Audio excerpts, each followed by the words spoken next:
Hello friends, माफ़ कीजिएगा, मेरी वीडियो काफ़ी दिनों से नहीं आ रही थी क्योंकि मैं पर्सनल रीज़न से काफ़ी बिजी था। आज की वीडियो का मेन टॉपिक है कि इस बार ऑपरेटर्स ने ऐसा क्या किया जिससे रिटेलर्स को फिर से इसने आउटबीट किया है। इस बार स्टॉक मार्केट में ऑपरेटर्स ने क्या किया है, इसके बारे में हम डिटेल्स में बात करेंगे और उनके साइकोलॉजी को समझने की कोशिश करेंगे। अभी मार्केट का सीन ऐसा है कि किसी को कुछ समझ में नहीं आ रहा है कि मार्केट ऐसा गिर क्यों रहा है। काफ़ी उठा-पटक बड़े मार्केट में अभी काफ़ी मिसलीड और कन्फ्यूजन क्रिएट करने की कोशिश की जा रही है। इस बार ऑपरेटर्स काफ़ी अलग तरीके से मार्केट में रिटेलर्स को कंफ्यूज करने की कोशिश कर रहे हैं। उसे इस वीडियो में एक एक करके की पॉइंट के थ्रू समझने की कोशिश करेंगे। ऑपरेटर्स क्या है, इसका टेक्स्ट बुक आंसर आपको गूगल और इन्वेस्टोपीडिया में मिल जाएगा, लेकिन प्रैक्टिकली समझना है तो आप मेरा पिछला video how to be strong player in stock market देख सकते हैं। तो अब हम वीडियो में आगे बढ़ते हैं। दोस्तों, इस बार ऑपरेटर्स ने काफ़ी दिनों तक स्टडी किया। सोशल मीडिया जैसे यूट्यूब, फेसबुक, इंस्टाग्राम और टेलीग्राम में फाइनेंशियल इन्फ्लुएंसर्स और रिटेलर्स के बिहेवियर को लंबे टाइम तक स्टडी किया। और जब मैं मार्केट के बिहेवियर को समझने की कोशिश कर रहा था, खासकर इधर के 3 महीनों में, तब समझ में आया कि ऑपरेटर्स ने चुन चुन कर एकदम सही जगह चोट दी है। तो आज हम लोग एक एक करके पॉइंट के बारे में बात करेंगे। तो सबसे पहला पॉइंट है कि buy a stock at 52 week high. आपने बहुत सारे इन्फ्लुएंसर से सुना होगा कि जो स्टॉक 52 वीक हाई में है वे अच्छे हैं और वे लगातार न्यू हाई बनाएंगे, और वैसे स्टॉक को चुनना चाहिए क्योंकि जो 52 वीक लो थे वो लगातार लो पे लो बना रहे थे। तो ऐसे में इन्फ्लुएंसर्स की बात सही थी क्योंकि जो अच्छे रिजल्ट आ रहे हैं और उनके जो शेयर प्राइसेस लगातार हाई पे हाई बना रहे हैं, तो वैसे स्टॉक में ही इंटर करनी चाहिए। तो इस चीज़ों को ऑपरेटर्स ने काफ़ी दिनों तक समझा कि रिटेलर्स उन स्टॉक्स में एंट्री कर रहे हैं जो लगातार 52 वीक हाई पे हाई बना रहे हैं। तो वैसे स्टॉक को उन्होंने इतना बुरी तरह तोड़ा है कि 4 महीने में वे 52 वीक हाई से 52 वीक लो में चले गए हैं। मेरा यहाँ पे ये कहना गलत नहीं है कि सारे 52 वीक हाई वाले स्टॉक से वो गलत ही है, लेकिन एक प्रॉपर चार्ट पैटर्न होती है। काफ़ी दिनों के बाद अगर कोई स्टॉक 52 वीक हाई में आए और एक अच्छा खासा पैटर्न बनाए, जिसे हम ब्रेकआउट पैटर्न भी बोलते हैं, जैसे कि कव विथ हैंडल पैटर्न या फिर reverse head and shoulder pattern, तो वैसे में 52 वीक हाई बहुत अच्छी होती है। लेकिन जैसा कोई चार्ट पैटर्न सही है ही नहीं, वो लगातार हाई पे हाई बना रहा है और वो काफ़ी ऊपर है और उसका चार्ट पैटर्न एकदम से सही नहीं है, तो वैसे स्टॉक में एंट्री करना मौत के मुंह में घुसने के जैसा है। इस बार ऑपरेटर्स ने अच्छे स्टॉक्स को काफ़ी हाई वैल्यूएशन तक पहुंचाया था, जिसमें एंट्री करना बहुत ही रिस्की था। और जो अच्छे स्टॉक्स थे, जो जेन्युइनली वैल्यूड थे, उसे वे अंडर वैल्यूड करते चले गए। ऐसे में रिटेलर्स को ये कन्फ्यूज हुआ कि एंट्री करे तो किस में करे, क्योंकि ये काफ़ी मुश्किल फैसला होता है। जैसे डिफेंस स्टॉक को लगातार आसमान तक ले जाना और बैंकिंग स्टॉक को लगातार नीचे की तरफ में ले जाना। कोविड के टाइम भी जो बैंकिंग स्टॉक की पी थी वो आज की बैंकिंग के पी से ज़्यादा थी। तो यहाँ पर मैक्सिमम रिटेलर्स उन स्टॉक्स में फंसे हैं जो लगातार 52 वीक हाई बना रही थी, जैसे कि डिफेंस के स्टॉक हो, रेलवे के स्टॉक। और अभी जो मार्केट का सिनेरियो है कि कोई 15% एक दिन में चला जाता है, अगले दिन 10% गिर जाता है, और ऐसा सारे स्टॉक्स में हो रहे हैं। तो मुझे यहाँ पर लगता है कि अभी सेक्टर रोटेशन हो रहा है, और अभी जो लोग हॉट स्टॉक जैसे कि डिफेंस या रेलवे में एंट्री किए होंगे, वे लोग आने वाले 3-4 सालों के लिए लॉक हो जाएंगे, क्योंकि सेक्टर रोटेशन में मैक्सिमम वो स्टॉक चलते हैं जो बहुत सालों से नहीं चले हैं, जैसे कि बैंकिंग हुआ, एनबीएफसी हुआ, केमिकल्स हुआ। लेकिन सेक्टर रोटेशन कैसा होगा, ये बहुत ही बड़ा कॉम्प्लेक्स चीज़ है, क्योंकि इसके लिए बहुत सारे पैरामीटर को समझना पड़ता है। अब हम दूसरे पॉइंट में आते हैं। स्टॉक को 30 से 40% अप या डाउन करना, जबकि क्वार्टरली रिजल्ट में प्रॉफिट या लॉस सिर्फ 5 से 10% अप या डाउन हो। अक्सर मिड कैप या स्मॉल कैप स्टॉक में अगर क्वार्टरली रिजल्ट में थोड़ा सा भी उछाल आता है तो स्टॉक सीधे 40% चली जाती है, सिर्फ एक हफ्ता या 10 दिन के अंदर।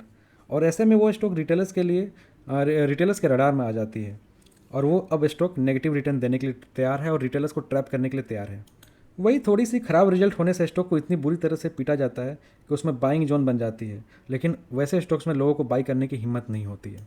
तो ये सीन भी काफ़ी कंफ्यूजिंग है, क्योंकि अच्छे ट्रेडर्स को समझ ही नहीं आता है कि इंटर करे तो करे किस में। अच्छे रिजल्ट तो आ रहे हैं, लेकिन वो स्टॉक्स इतने ऊपर है कि उसमें एंट्री करना भी सही नहीं है, और क्वार्टरली रिजल्ट बुरे आ रहे हैं तो इतने ज़्यादा उसको पनिश कर दिया जा रहा है कि वो अगला 1 साल तक लगता नहीं कि उसमें फिर से वो सेम लेवल पे आएगी। तो मार्केट में इतनी ज़्यादा वोलेटिलिटी इसलिए है क्योंकि अभी म्यूचुअल फंड के पास इतना पैसा आ रहा है कि स्मॉल कैप और मिड कैप में लगातार इनफ्लो हो रही है। ऐसे में जो फ्री फ्लोट शेयर है वो बहुत कम रह गई है।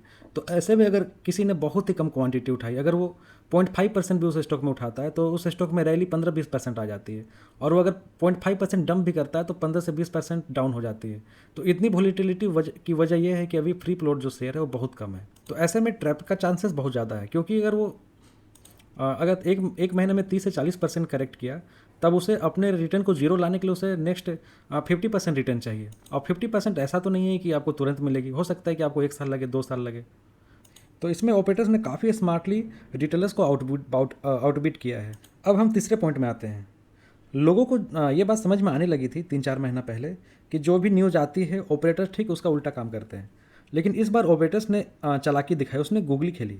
इस बार 4-5 महीने पहले मार्केट क्रैश की र्यूमर फैलाई गई। करेक्शन मार्केट को सस्टेन करके रखा गया, जैसे कि करेक्शन तो होगी ही नहीं। फिर जो बुल करेक्शन हुआ वो सारे लोगों को हिला कर रख दिया। निफ्टी सिर्फ 15 से 20% गिरी है, लेकिन पोर्टफोलियो लगभग बहुत सारे लोगों की 30 to 40% तक गिरी है। अब यहाँ पर जो लोग मार्केट में नए हैं उसमें अब सर्वाइवल रेट सिर्फ 10% ही हो, क्योंकि इतना ब्रूटल करेक्शन उन्होंने कभी नहीं देखा था और मैक्सिमम लोग ग्रीड के चक्कर में काफ़ी पैसे उन्होंने इन्वेस्ट किए थे। अब जो लोग भी इसमें सर्वाइव कर जाएंगे वे आने वाले टाइम पे स्टॉक मार्केट में सक्सेसफुल होंगे। तो यहाँ पर फाइनली ऑपरेटर्स ने फिर से ग्रीडी लोगों को सबक सिखाया है जो बोरोड मनी या मार्जिन लेकर ट्रेडिंग कर रहे थे। तो सारे टॉपिक को देखते हुए यहाँ पर समझ सकते हैं कि ऑपरेटर्स ने काफ़ी होमवर्क किया और फिर से ग्रेडी नोविस प्लेयर को जम कर लूटा है। अब मैं फाइनली बताना चाहता हूँ कि स्टॉक मार्केट का सबसे खतरनाक मोमेंट क्या होता है।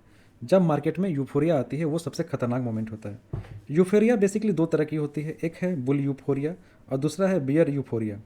अभी हम लोग बियर यूफोरिया के लगभग आसपास में हैं, जहाँ एक भी अच्छी न्यूज़ नहीं आ रही है। एफआईआई के जाने के रीज़न बताए जा रहे हैं कि उन्हें रिटर्न नहीं मिलता है, और ऐसा नहीं है कि ये चीज़ें अभी आई है, ये बहुत पहले से थी, लेकिन ये रीज़न अभी बताना ये बताता है कि अभी नेगेटिव सेंटिमेंट फैलाई जा रही है। और अभी आपको सारे जगह आपको एग्जिट बोला जाएगा, क्योंकि स्टॉक ऑलरेडी 30 से 40% करेक्ट हो चुकी है। तो जो वीक प्लेयर है वो मैक्सिमम निकल चुके हैं, और जो फाइनल जो वीक प्लेयर निकलेंगे तब तक अभी एग्जिट और नेगेटिव सेंटिमेंट ये सब चीज़ें फैलाई जाएगी, ताकि जब सारे वीक प्लेयर निकल जाए और यहाँ पर वीक प्लेयर निकलेंगे तो वो सारे जो शेयर होंगे वो स्ट्रॉन्ग हैंड के पास चले जाएंगे। उसके बाद में उन्हें भी पता होगा कि जो बाकी कुछ परसेंटेज जो रिटेलर्स है वो तो बेचने वाले नहीं है, हम मार्केट को कितना भी नीचे ले जाए। तो फिर यहाँ से अब मेगा बुल रैली आएगी, जो पहले भी होते आ रहा है। लेकिन जब तक वो वीक प्लेयर्स को आउट नहीं करेंगे तब तक ये करेक्शन जारी रहेगा, या फिर इसी जगह पे कंसोलिडेशन होता रहेगा। दोस्तों ये वो टाइम है जो पोर्टफोलियो के लिए गेम चेंजिंग साबित हो सकती है।